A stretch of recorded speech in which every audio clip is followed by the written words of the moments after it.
Alors là, on va voir la notion de conjugué d'un nombre complexe. Donc la définition d'un conjugué. Donc j'ai Z, un nombre complexe, c'est A plus BI. Et on appelle le conjugué de Z, qu'on note Z bar comme ça, Z bar. Le conjugué de Z, c'est A moins BI. Donc si je prends l'image de Z ici, c'est le point M. L'image de Z bar, c'est le point N.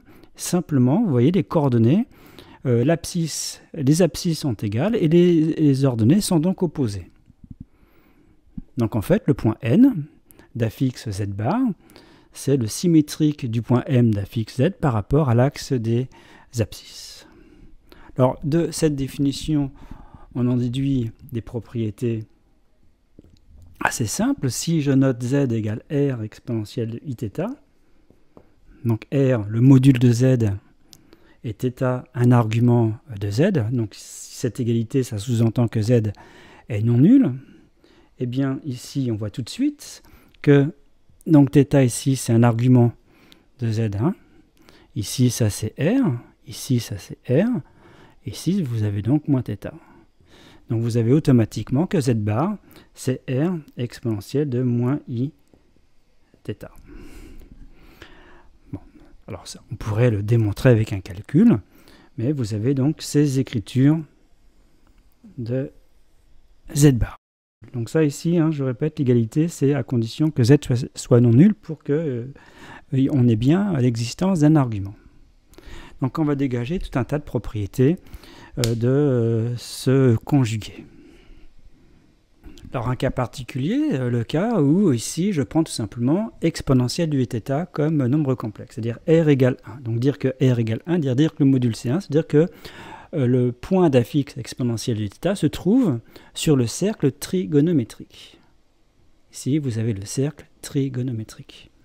Bon, donc, et si vous voulez le conjugué d'exponentielle du θ, donc le conjugué de exponentielle du θ, c'est donc exponentielle de moins Iθ. Et exponentielle de moins Iθ, c'est également 1 divisé par exponentielle de Iθ. C'est également 1 divisé par exponentielle de Iθ. Donc première chose, conjugué d'exponentielle de θ, c'est exponentielle de moins Iθ. Ça, c'est la formule générale. Deuxième chose, on va calculer ZZ bar.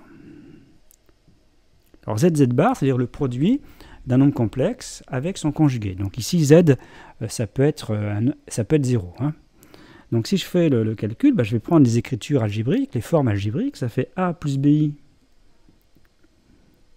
facteur de A moins BI. Alors ça, ce calcul, on l'a déjà fait.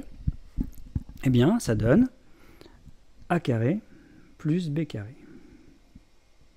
On fait A carré moins le carré de BI, c'est-à-dire moins B carré I carré, c'est-à-dire moins B carré, c'est-à-dire plus B carré. Or, A carré plus B carré, c'est le module de Z au carré. Parce que le module de Z, c'est racine carrée de A carré plus B carré. Donc, je vais l'écrire. Donc Z, le module de Z, c'est racine carrée de A carré plus B carré. Et donc on a ZZ bar, c'est le module de Z au carré. Donc ça, c'est une formule intéressante parce que vous vous rappelez la division. Si je veux faire Z1 divisé par Z2, alors cette fois-ci, Z2 non nul, puisque je divise par Z2. On veut se débarrasser de la partie imaginaire qui se trouve dans Z2. Eh bien, on va multiplier par le conjugué. Donc on va faire Z1, Z2 bar, divisé par Z2, Z2 bar. Quel est l'avantage de faire ça? C'est que Z2, Z2 bar, c'est le module de Z2 au carré. Donc c'est un réel, ça c'est un réel strictement positif. Réel strictement positif. Et donc après je fais ce calcul-là, Z1 fois Z2 bar, je vais obtenir donc une forme algébrique, puis après je diviserai par ce réel. La partie réelle de ce résultat, je divise par ce réel, et la partie imaginaire de ce résultat, je divise par ce réel-là. Ah oui, petite remarque sur ce symbole-là, positif, je ne l'ai pas faite. Quand je mets par exemple ce symbole, supérieur à 0 ou inférieur à 0, ça n'a de sens que pour des réels. Si je mets Z positif, si Z est un nombre complexe, ça n'a pas de sens. On ne peut pas dire un nombre complexe positif, un nombre complexe négatif. Donc quand je mets un symbole comme ça, positif ou négatif, comme j'ai mis plusieurs fois, alors je le dis. Je ne l'écris pas, mais je le dis, c'est pour des réels. On parle de réels positifs ou des réels négatifs, mais pas pour des complexes. Hein. Bon, il y a d'autres propriétés donc des nombres du conjugué qu'on va voir tout de suite. Alors, si j'ai z sous forme algébrique, voilà z bar sous forme algébrique, et si je fais la somme, z plus z bar, vous voyez, bi saute, donc il reste 2a. Donc j'ai z plus z bar, c'est 2 fois la partie réelle de z, hein, puisque a c'est la partie réelle de z. Et si je fais la différence, z moins z bar, donc si je fais la différence, c'est a qui saute, il me reste 2bi, donc il me reste 2i fois la partie imaginaire de z. Alors remarquez que ces égalités, bon, c'est pas à connaître par cœur, mais à quoi elles servent ces égalités?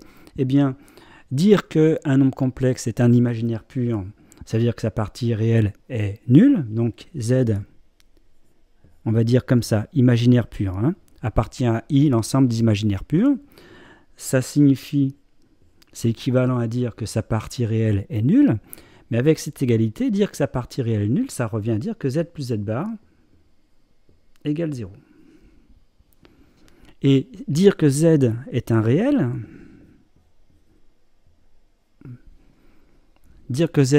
ça veut dire cette fois-ci la partie imaginaire est nulle, ça équivaut à dire que partie imaginaire est nulle, et dire que la partie imaginaire est nulle, grâce à cette égalité, ça veut dire que z moins z bar égale 0, c'est-à-dire z égale z bar. Alors ça peut être intéressant pour démontrer qu'un nombre complexe est un réel ou un imaginaire pur, en utilisant le conjugué. Alors quelques propriétés aussi du conjugué, par exemple si je veux le conjugué d'une somme. Conjugué d'une somme. Alors on va prendre les écritures algébriques, les formes algébriques. Donc ici, si j'appelle Z1 A1 plus IB1 et Z2 A2 plus IB2, forme algébrique de Z1 et Z2. Donc si je fais la somme, ça fait A1 plus A2 plus I, B1 plus B2, et je prends le conjugué de ça. Et si je fais le conjugué de ça, ça fait A1 plus A2 moins, hein, j'applique la définition du conjugué, et là je développe, ça fait donc A1 moins IB1 plus A2 moins IB2. Et donc ça c'est le conjugué de Z1 par définition, plus le conjugué de Z2. Donc c'est facile de démontrer que le conjugué d'une somme, c'est la somme des conjugués. Bien. Première propriété sur le conjugué. Donc il n'y a pas de souci, conjugué d'une somme, c'est la somme des conjugués. Maintenant on va voir avec le produit. Le produit. Alors on a également cette propriété sur le conjugué d'un produit. Le conjugué d'un produit, c'est le produit des conjugués. Donc en fait, tout se passe très bien avec le conjugué. Hein, toutes les formules semblent simples. Alors, on va démontrer ça, cette fois-ci, avec la forme exponentielle. Alors, pour utiliser la forme exponentielle, ça sous-entend que les nombres complexes sont non nuls. Donc déjà, on va voir le cas où si l'un des deux est nul. Par exemple, si Z1 est nul, donc ça fait 0. Le conjugué de 0, c'est 0. Hein. Et donc, si Z1 est nul, le conjugué de 0, c'est 0. Donc là, ça fait 0. Donc on a bien 0 égale 0, c'est vrai. C'est vrai. Hein. Donc si l'un des deux est nul, eh bien, cette égalité est vraie. Maintenant, supposons que les deux soient non nuls. Donc je peux utiliser les écritures exponentielles. Et donc, je vais écrire que Z1, donc ici, je remplace Z1 par R1 exponentielle de Iθ1. Alors R1, c'est le module, et θ1, un argument hein, de Z1, fois R2 exponentielle de Iθ2, et je fais le conjugué de ça. Mais si je fais le conjugué de ça, ça me donne égal, je fais ça, hein, ça me fait R1, R2 exponentielle de Iθ1 plus θ2. Et on a vu que le conjugué, donc ça c'est bien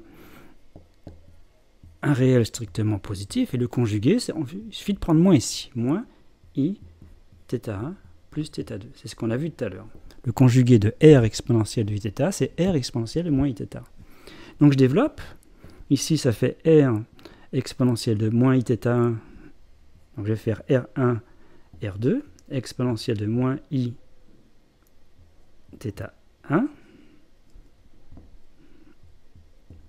fois exponentielle de moins Iθ2. θ2. Et vous voyez, je regroupe tout ce qui concerne R1, donc ça fait R1 exponentielle de moins I θ1 fois R2 exponentielle de moins I θ2. Et ça, ce qu'on obtient ici, R1 exponentielle de moins I θ1, c'est bien le conjugué de Z1, et R2 exponentielle de moins I θ2, c'est bien le conjugué de Z2. Donc on a bien le conjugué d'un produit, c'est le produit des conjugués. Alors on pourrait faire avec les puissances, hein. Si je prends Z puissance n, le conjugué de Z puissance n, c'est le conjugué de Z à la puissance n, c'est simplement une récurrence. Hein. Une fois qu'on a une formule sur un produit de 2, on peut généraliser par une récurrence sur un produit de n. Bien, alors on va voir quelques applications de ces formules. Alors un premier petit exercice, je considère Z un nombre complexe quelconque et j'appelle grand Z égale Z bar au carré plus Z au carré. La question c'est, est-ce que grand Z est un réel ou un imaginaire pur? Alors, on a vu tout à l'heure qu'il y a une façon de savoir si un nombre complexe est réel ou imaginaire pur en utilisant le conjugué. Hein. Donc on fait Z plus Z bar et Z moins Z bar. Donc en fait, ce qu'on va faire Z bar. Alors en fait, on sait hein, que quand Z égale Z bar, eh bien, c'est que c'est un réel. Ici, Z plus Z bar, c'est nul, c'est que c'est un imaginaire pur.